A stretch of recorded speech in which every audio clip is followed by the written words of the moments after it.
anya bia no DSTV multi choice for no Ghana ha we share over the years taxes omutuama aban na ayade e wosoro pa na.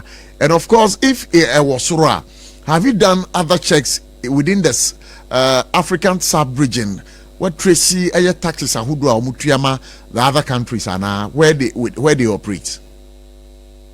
So your taxes no make come say e wo mu mienu pa pon a e menu mienu say subscriber yetia different indirect taxes no. And our taxes and taxes so almost so say make profit omo ebitia and no direct taxes. Any kind enkata indirect taxes. Indirect tax. DSTV communication and digital broadcasting.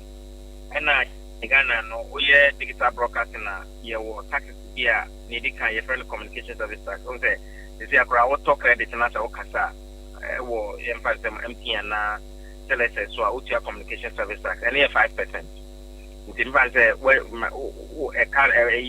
price is 100 cities and the 5 cities are so and for communication service tax.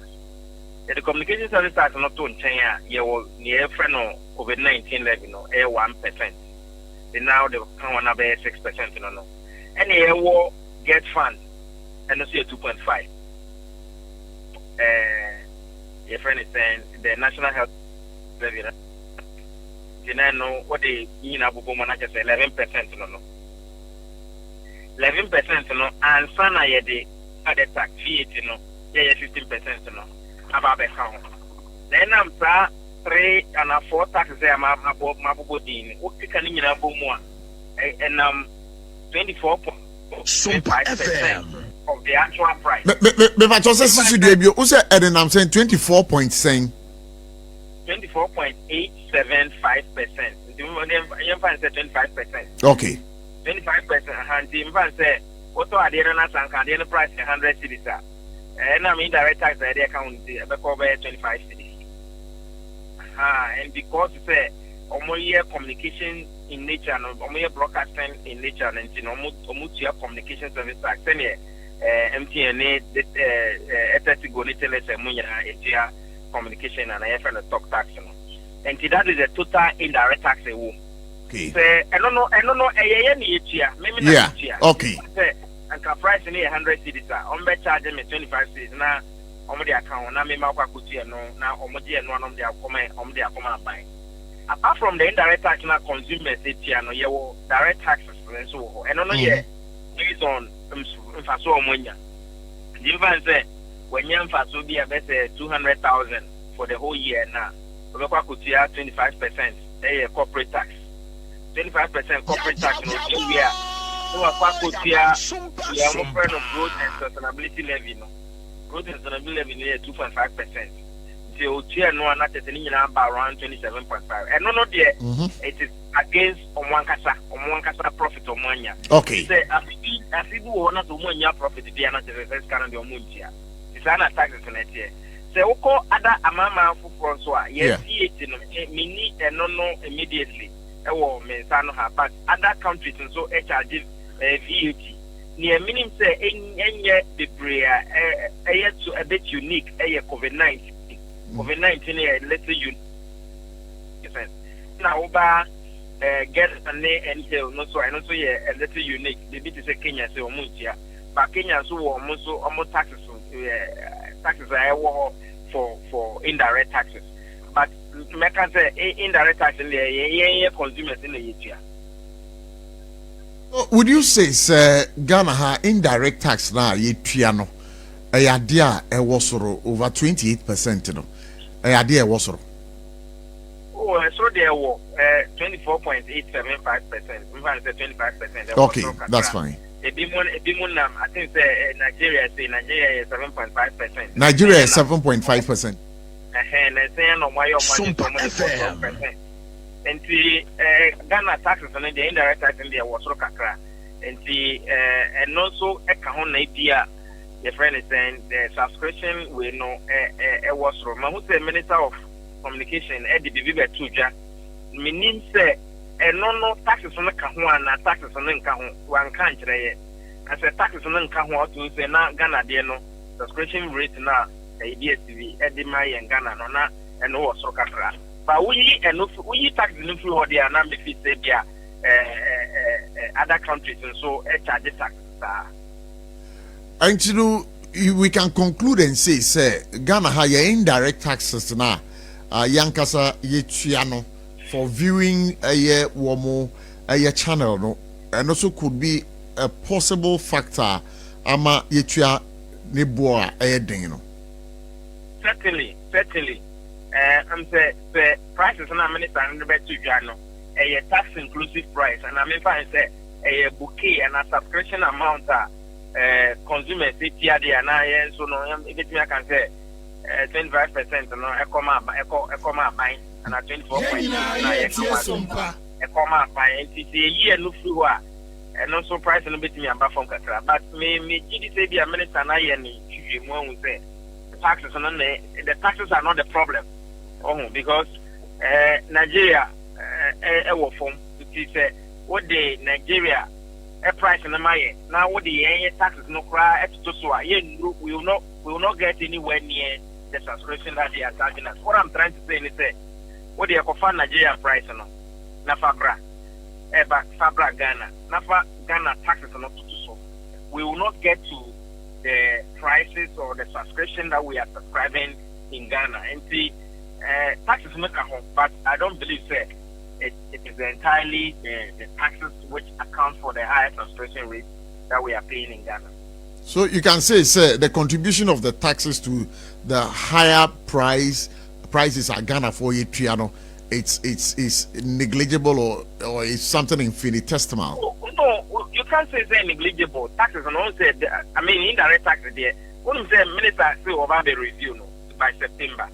I mean Minister of Finance or they have to just say about the review because the taxes are high.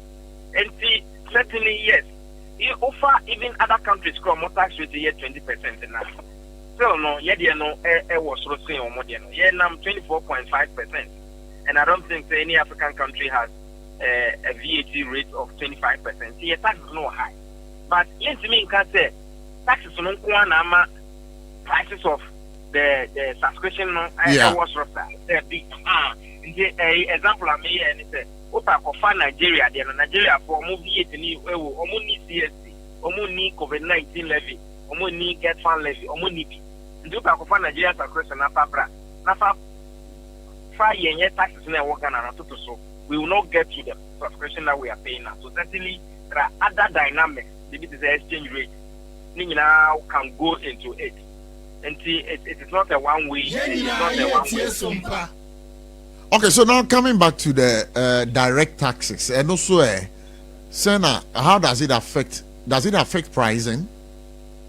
No, direct taxes should not affect pricing. I don't know if when you say I know the meaning of salary which your tax also. And see, direct taxes should not affect pricing. They affect price here. The consumer taxes and what we call the consumption taxes. Direct taxes in the when you pass now when you pass will be a man may do what you say come and pay income tax. No.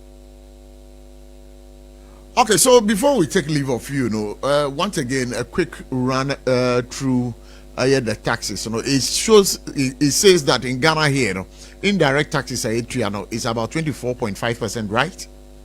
Correct. And then the direct tax which is being charged on their profit is about 27%. 27.5%. 27.5%.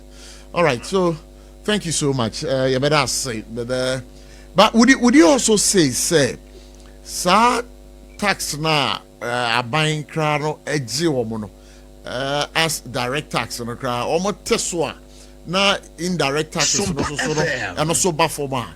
Don't you think that decision can inform them say, oh okay, say I bank my this kind of leverage in terms of tax reduction yes, so you bet me at a border so ama Ghana this year in terms of subscription if you say indirect tax minimum now bet me at the above for more consumers ever benefit direct tax and every company in Ghana sabe SOMPA FM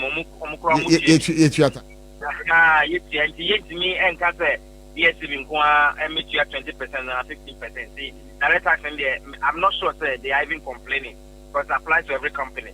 Indirect tax in the I can say, you need to crab, if it's the COVID-19, say, I buy so big so. So if it's what, and no, the benefits will come to we, the consumers. And VAT, so, I buy say, obey reform. Into a year reform, not the beer, or to buy around 20%. Then we consumers will also benefit from the subscription.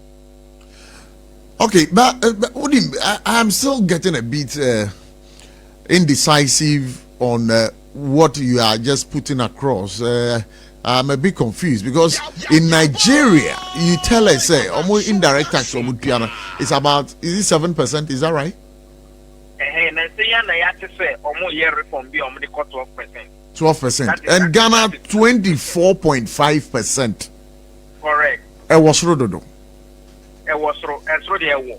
And the Minister of Finance, after 40 by September, even IMF for Kraka.